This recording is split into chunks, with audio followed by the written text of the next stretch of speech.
या योजना पुढे 5 वर्ष चालू राहतील हा शब्द मी मुख्यमंत्र्यांच्या साक्षीने देतो।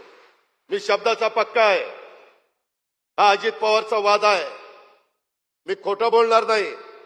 या कार्यक्रमाला येताना मला मुख्यमंत्र्यांनी सांगितलेलं होतं पुढचं आपल्याला त्या ठिकाणी पैसे द्यायचे।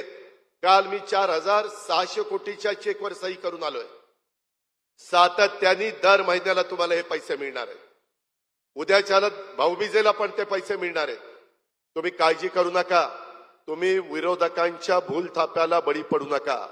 लोकसभेच्या निवडणुकीच्या निमित्तानं त्यांनी चुकीचं सांगितलं, संविधान बदलणार, आरक्षण काढणार, सवलती काढणार, समान नागरिक कायदा आणणार, सगळं खोटं होतं।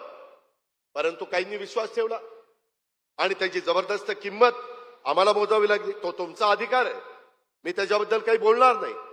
पण आता कोण